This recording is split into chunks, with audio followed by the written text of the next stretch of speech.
Placido nuevamente estar con ustedes en esta emisión de Perfil. Continuamos con la serie iniciada la semana pasada a propósito del 101 aniversario del natalicio de Carlos Andrés Pérez, personaje polémico de la historia del país, que fue presidente de la República.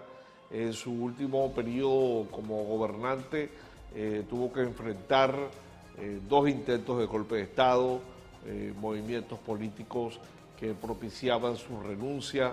Al final, una acusación del fiscal general de la República y con el no acompañamiento incluso de dirigentes de su propio partido que en el Congreso aprobaron al final su juicio que trajo consigo su separación del cargo, cumpliendo con lo que estaba pautado en la Constitución, y sin embargo después volvió al Congreso de la República y vivió una vida intensa hasta que al final, pues en su retiro, muere el día 22 de diciembre del año 2010.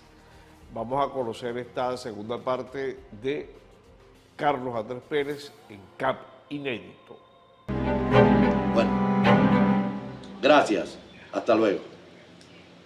Bueno, fíjate, hay cosas que dijo Arradoné muy buenas y otras malas. Que va a proponer que se declare el 4 de febrero como el Día de la Dignidad venezolana. Oye. Sí. Pensé que no ha colocado eso tampoco. No, pero que se lo acaba de decir, es una declaración que le dio a Radionet. Bueno, es que por eso mismo es que hay caer en una serie de contradicciones, que es lo que tenemos que aclarar.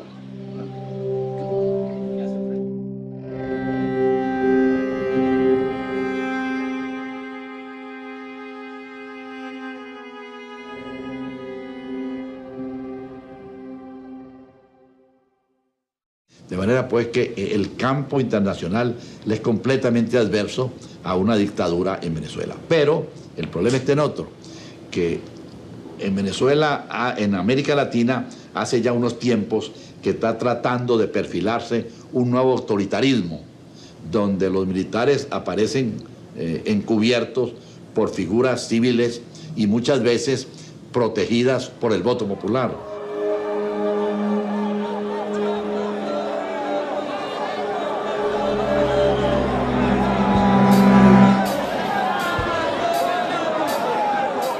Lo grabamos después de que sale electo senador, lo acompañamos al Congreso. ¿Cómo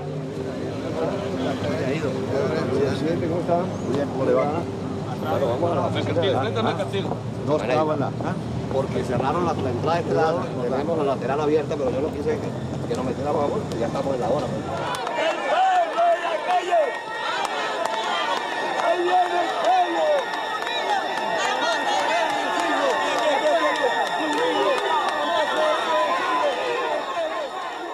Cuando él va a ser juramentado el 23 de enero en el antiguo Congreso Nacional, hay una tumulta de gente en la esquina de La Ceiba, hoy en día la popular esquina Caliente.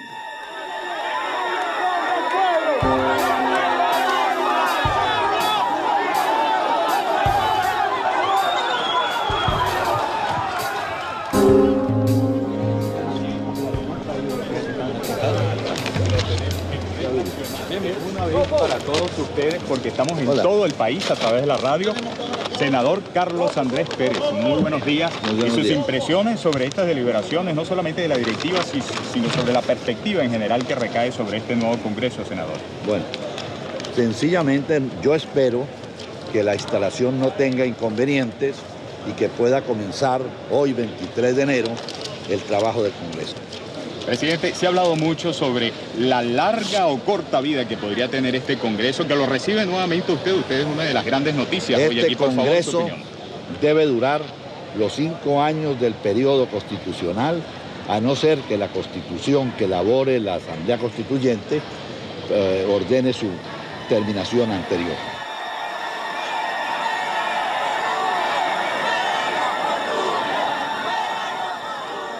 De dinamita explotada, sino por los mayores alcances de justicia social, de bienestar colectivo, de honestidad y moral en la gestión pública venezolana. Para que ese cambio pueda De tener... acuerdo a la Gaceta Electoral de la República de Venezuela, por favor a los senadores indicar su presencia. Luis Miquilena, William Pizarra, Carlos Andrés Pérez,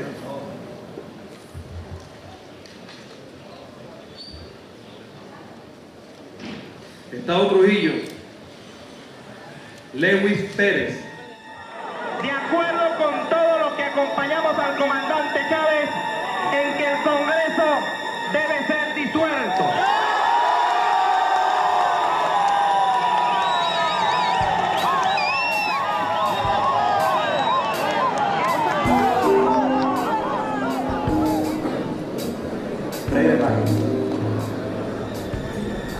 Estamos decidiendo también que la Asamblea Constituyente que vamos a elegir en los próximos meses va a ser el instrumento del pueblo para disolver este Congreso. Todos estamos de acuerdo en esa posición. Juran ustedes sostener y defender la Constitución y leyes de la República, así como cumplir fielmente sus deberes. Si así lo hiciere, que Dios y la patria os lo premien, y si no, que os lo demanden.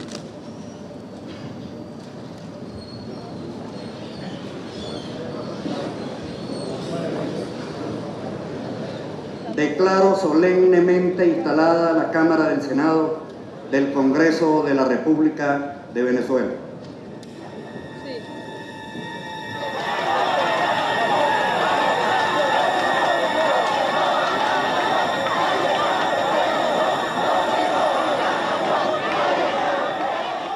¿Qué vueltas da la vida, presidente? Usted fue presidente y el hombre que hoy fue presidente atentó contra su gobierno y usted lo puso preso y hoy las cosas cambian. ¿Cuál es su planteamiento? La democracia da lugar a las situaciones más inverosímiles. Y no quisiera opinar puntualmente sobre lo que usted me ha dicho por respeto a quien hoy es presidente electo de Venezuela. ¿Y usted respeta a la presidencia? Desde luego que sí. ¿Aló? ¿Sí?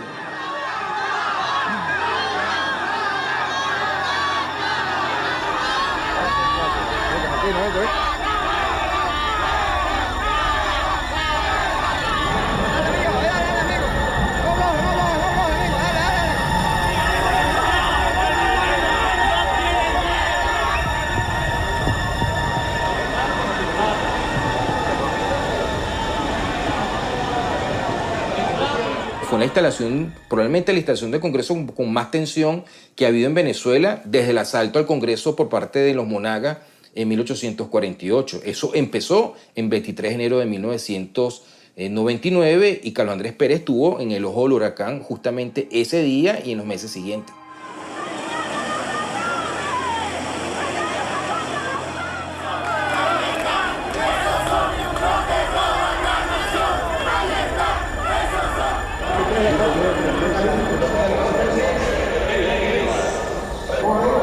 Cuando estemos con los carros ahí, salimos. Cuando yo tenga los carros ahí, salimos. Yo me tuve que apoyar con el coronel Landi, que era el comandante de la Policía Metropolitana, y un grupo de policías metropolitanos para poder sacar al presidente por la puerta norte, o sea, donde está el salón elíptico. Por toda la puerta. Por toda la puerta de la gente.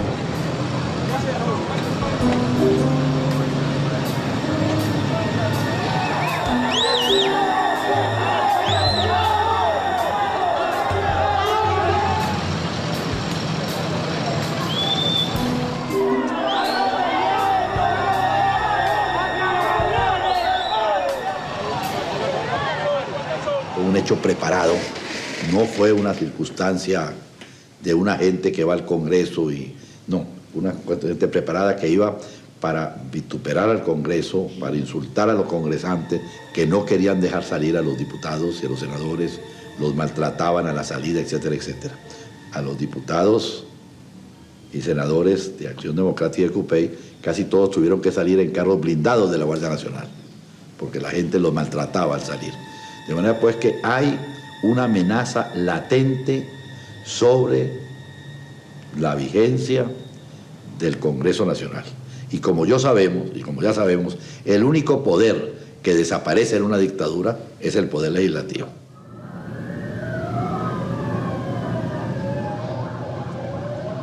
¿Cómo gozan los policías tocando su sirena?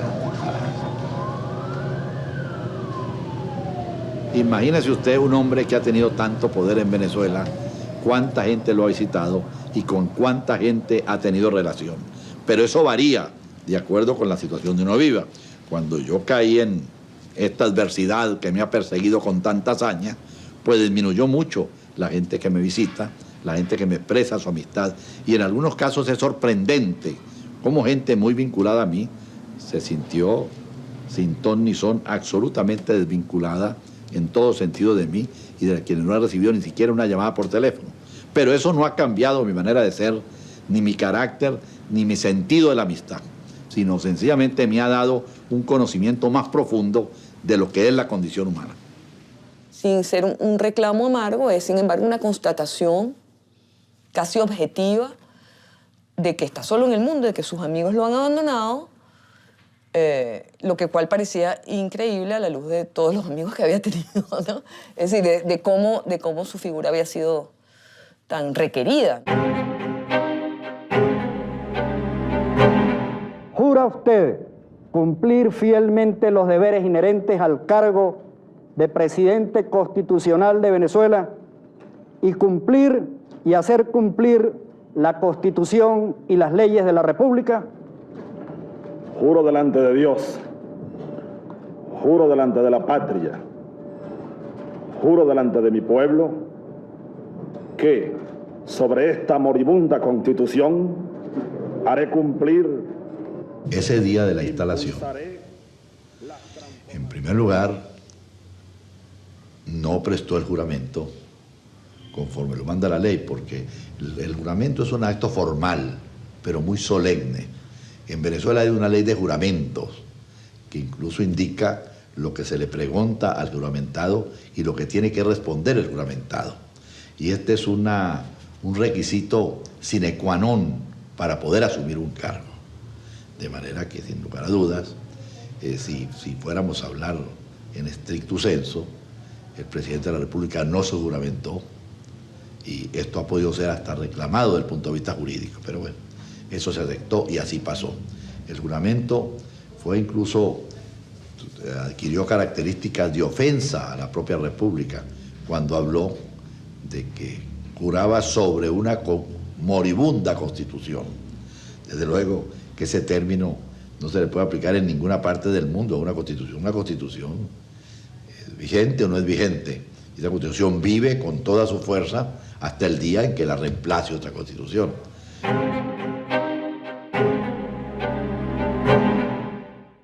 Yo estaba sentado en un puesto de primera fila en el Congreso. Afortunadamente se habían retirado las curules y estaban sillas que se podían mover. Cuando yo veo que el presidente Chávez viene saliendo y que va saludando a los diputados y senadores que están a su paso, yo discretamente me fui retirando y me puse en segunda fila detrás de no recuerdo qué congresante, para evitarme yo la dificultad de saludarlo y evitarle a él también la presunta dificultad para hacerlo. Pero él, cuando llegó ahí, dio la vuelta y me dio la mano. Al otro presidente, inclusive al presidente Carlos Andrés Pérez, le ha dado la mano ahorita en un saludo al presidente de la República, Carlos Andrés Pérez, igual que detrás de está el comandante Arias Cárdenas, gobernador del Zulia. Y yo desde luego le estreché la mano, pero sin cruzar una palabra.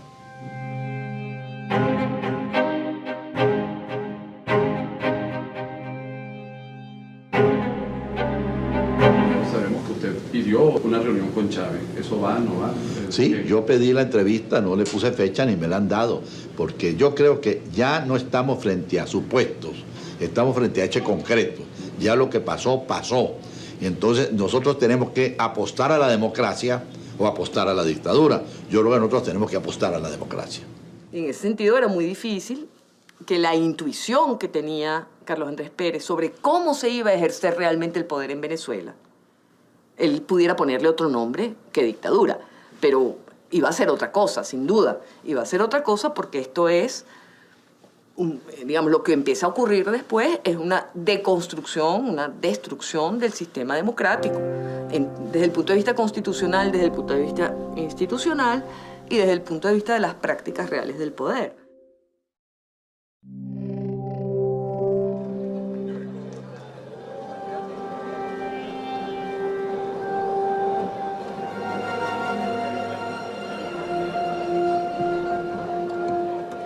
Hay un debate sobre la democracia. Hay un juicio político contra la democracia venezolana. Y Carlos Andrés Pérez toma la palabra en un momento en el cual todo el mundo en Venezuela da la impresión, la opinión pública, la población en general, estaba condenando los 40 años de democracia. Bueno, Carlos Andrés Pérez toma la palabra y él sale a defender no solamente su gobierno, sino a la hora de todos los gobiernos de los 40 años. Señor presidente, señor vicepresidente del Congreso de la República, señores diputados, señores senadores, este debate lo he seguido con expectante interés, porque como aquí lo han señalado muchos colegas, este es un debate histórico. Aquí no se está discutiendo en el fondo sobre un decreto ejecutivo. Aquí se está discutiendo ni más ni menos que sobre la democracia y su vigencia. ¿Está leyendo algún libro Sí, actualmente? yo siempre, eso ha sido afortunadamente un buen vicio en mi vida. Siempre tengo lectura. Actualmente he leído mucha biografía y he leído libros que de otra manera no hubiera leído. Cuando estuve yo preso, en tiempo de Pérez Jiménez, tuve la hazaña de leerme La historia de la humanidad de Loren, libro interminable. Ahora me he leído un libro de un inglés extraordinario, una biografía de Franco, que es uno de los personajes más crueles y bárbaros con que he tropezado. Me he leído una biografía de Trujillo para completar pues este dúo de dictadores sanguinarios en América y en Europa. He leído la biografía de Thatcher, que es muy interesante, ¿no? Es decir, yo siempre tengo dos libros abiertos. También leo novela. La novela es un género que distrae.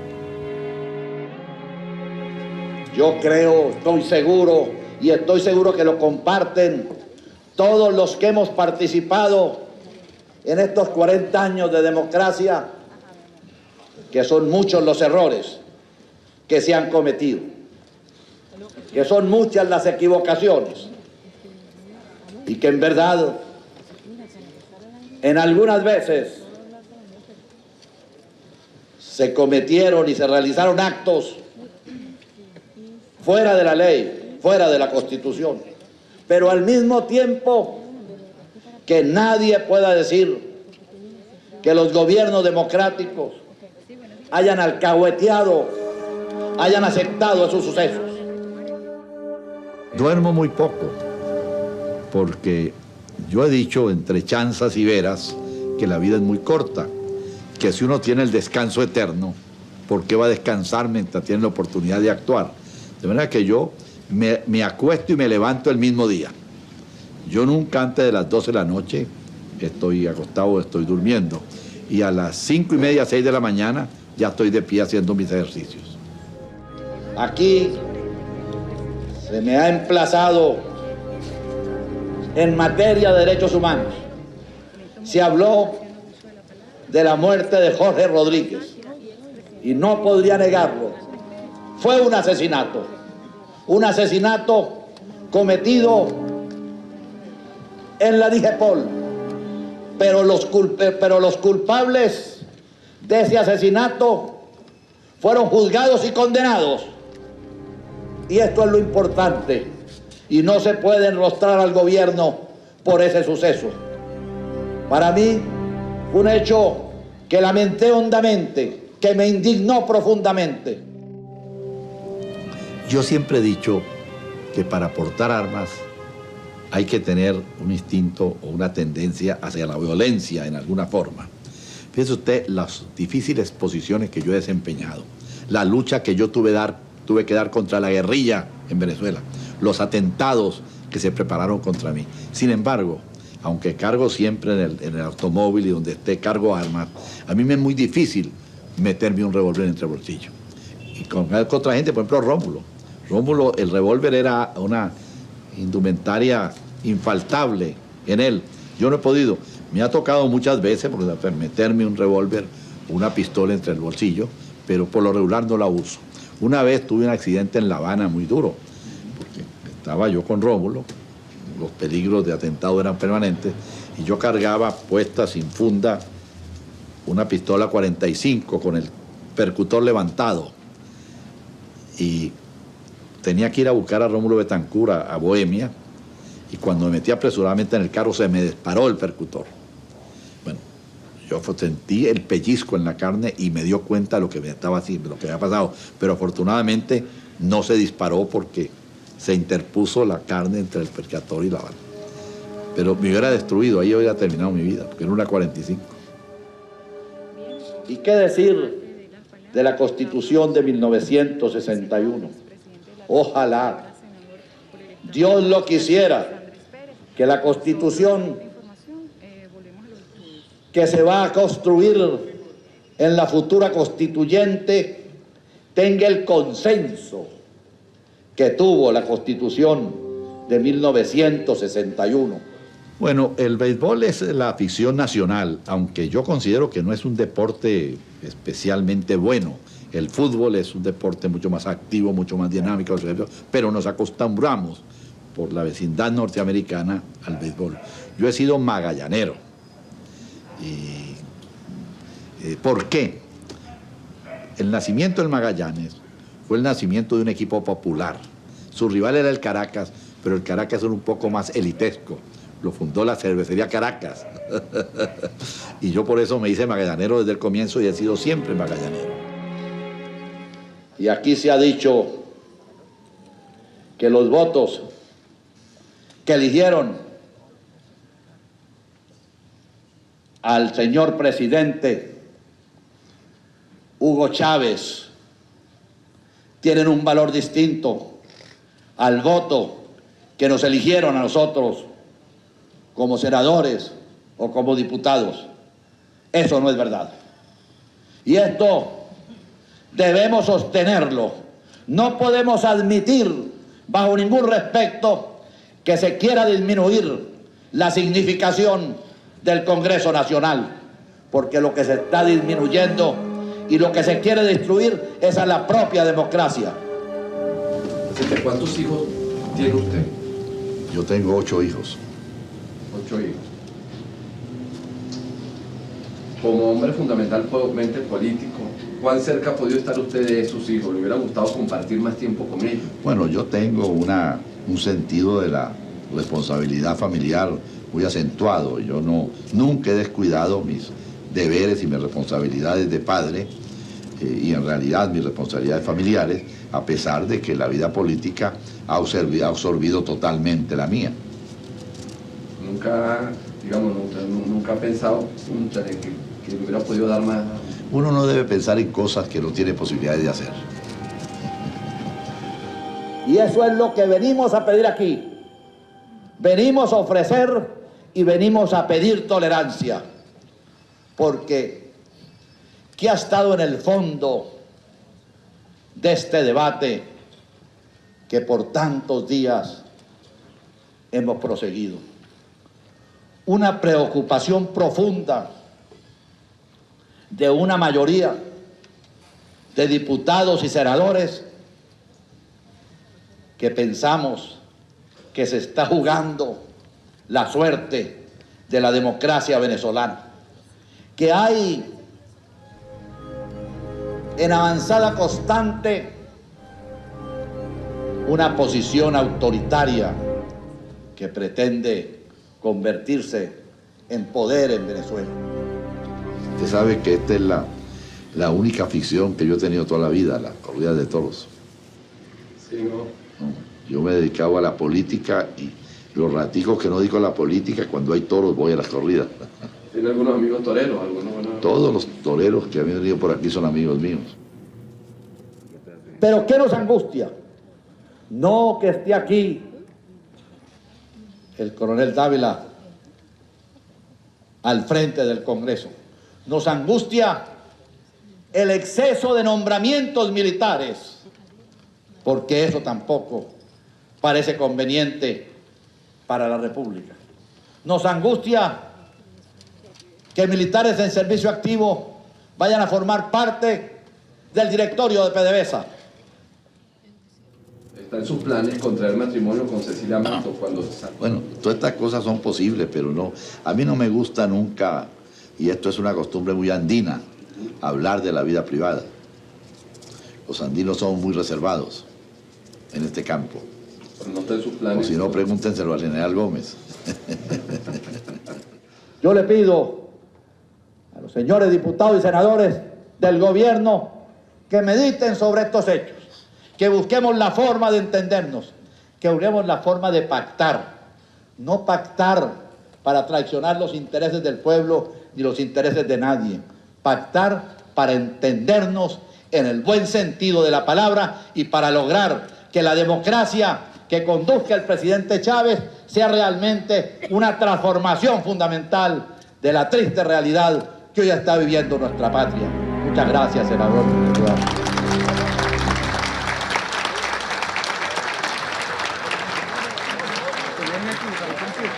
Pero yo quise hacer un discurso más espontáneo, más producto de lo que yo llevaba en mí, de lo que yo sentía, de mis angustias y de mis esperanzas.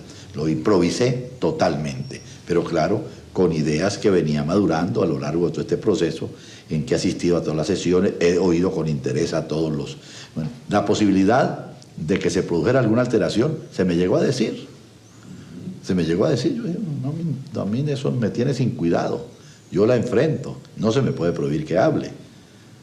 Creo que fue el último discurso político que él dio, pero sin lugar a duda fue su epílogo político. Yo me dedicaré ahora a tratar de contribuir a conformar la idea de que es necesario crear un nuevo gran partido socialdemócrata en Venezuela, porque aquí estamos frente a otro hecho, que el ciclo que acaba de terminar se llevó con él a los partidos que le dieron vida a la democracia. Acción Democrática, COPEI, ALMASA, todos los partidos. Y que tienen que venir organizaciones con ideologías que representen lo que aquellas representaron, pero conformadas modernamente y con buen arraigo en el sentimiento popular. Creo que ese arco vital, ¿no? de pasar de ser un presidente, después un expresidente, nuevamente presidente, para luego encontrarse frente a los restos, a las ruinas, no de sí mismo solamente, sino de las ruinas de un sistema.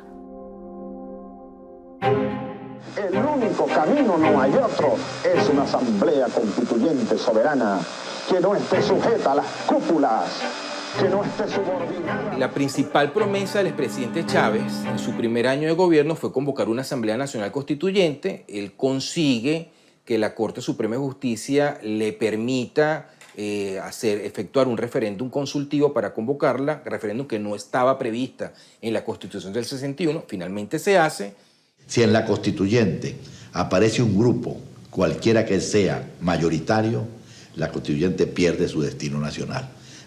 Allí no debe haber nadie mayoritario, allí tiene que producirse el consenso de la integración de las distintas fuerzas en que se divide el país. Y esa elección de los miembros de esa constituyente se realiza en julio de 1999. En contra de la opinión de sus amigos más cercanos, el expresidente Pérez decide renunciar a su curul como senador que acaba de ser electo para embarcarse en una nueva aventura política y se postula al cargo de constituyente. Y cuando se propone incluso después ser constituyente, el espíritu hay un espíritu quijotesco solitario además, porque él sabe que está solo, no está convocando, él no está convocando demasiado. está tratando de reconstruir su propio imaginario de pueblo, su propia legitimidad popular, su lugar como conductor de masas.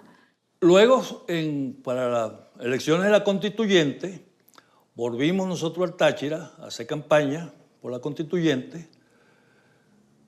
Fue algo totalmente distinto a la primera vez. Los mismos barrios, las mismas urbanizaciones, los mismos pueblos que visitamos, era un cambio total de las personas hacia el presidente. Nosotros llegamos a La Grita, golpe de 5 o 6 de la tarde, en una esquina estaba un grupo de muchachos tomando cerveza. Él baja el vidrio, saluda, y en uno de esos, uno de los jóvenes lo bañó en cerveza. Lo bañó en cerveza, que ya había cambiado totalmente la panorámica, pues.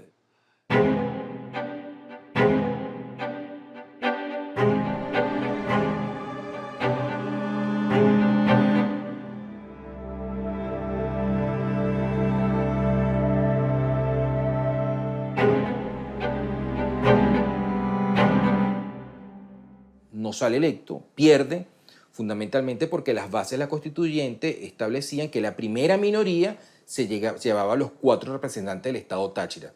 Si se hubiese aplicado el sistema tradicional de representación proporcional en Venezuela, pues él hubiera salido electo con más de 50.000 votos.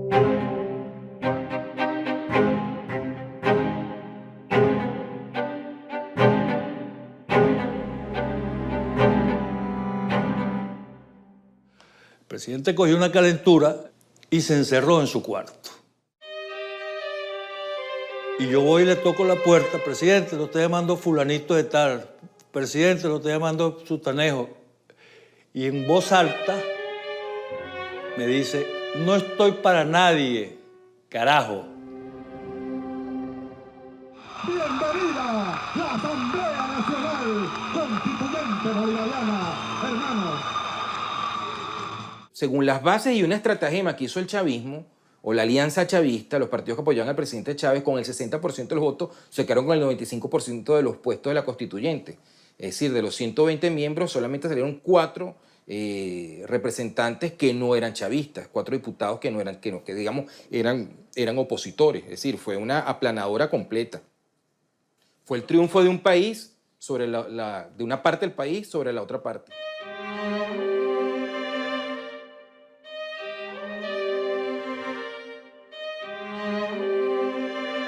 Claro, él no se esperaba eso, él no se esperaba ese resultado. En agosto del 99 perdió la constituyente, no fue electo por el Estado Táchira, ya no tiene su curul de senador y decide irse de Venezuela, pero debo decir que la persecución política en su contra continuó fuera de las fronteras nacionales.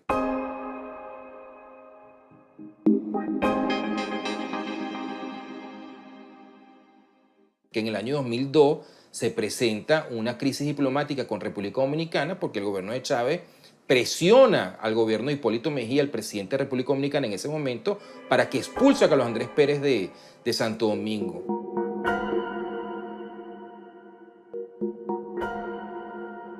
Y efectivamente su situación allá es insostenible y esa es la razón por la cual él se va exilado a Estados Unidos, donde finalmente va a fallecer pocos años después. Era muy fácil que Carlos Andrés Pérez terminara siendo realmente el culpable ideal, ¿no? de todo, porque artífice de la democracia en lo político, artífice de la aspiración democrática cuando fue la primera vez presidente, y luego el médico asesino, digamos, ¿no? Básicamente de la democracia, es decir, el que la quería curar y no pudo, ¿no?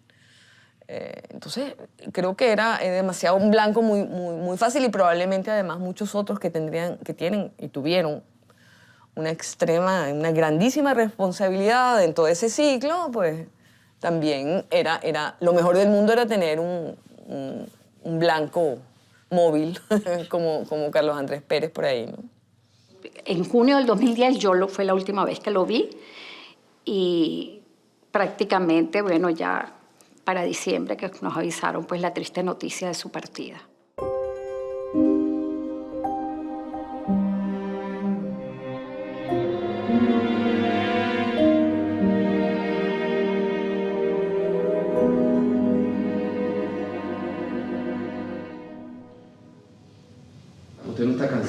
esa es mi vida. Esa ha sido toda mi vida. Yo comencé la política a los 14 años y nunca en mi vida he hecho nada diferente a hacer política. De manera que yo tengo, esa es mi profesión. Y yo estoy comprometido con el país. Mientras el país yo crea que me necesite, yo debo estar ahí. Porque yo ya realmente debería estar dedicado a una vida más tranquila, sin este brete permanente que significa la actividad política diaria. Pero yo creo que en este momento yo soy necesario para contribuir a darle una salida a la difícil crisis que estamos viviendo.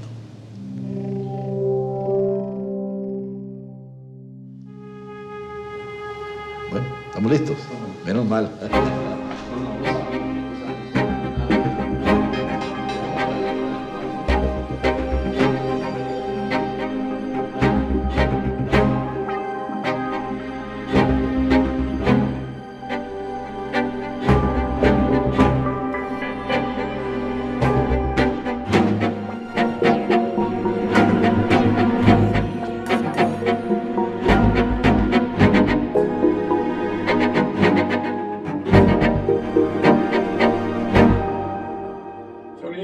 Cámara.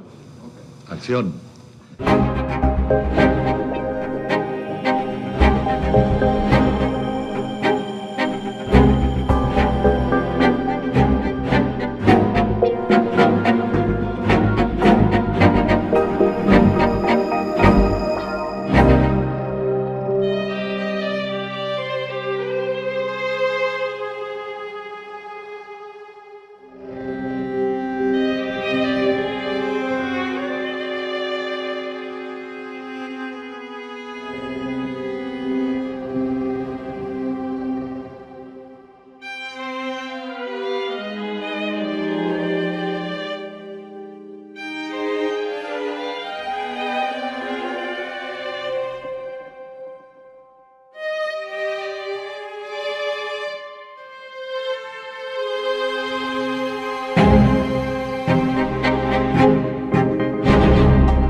De esta manera hemos culminado esta serie en 2 partes que como especial Perfil presenta a todos ustedes para complementar conocimiento de nuestra historia, como siempre lo hacemos con contenidos de esta naturaleza, a la espera de complacer a quienes les haya gustado y quienes lo puedan aprovechar.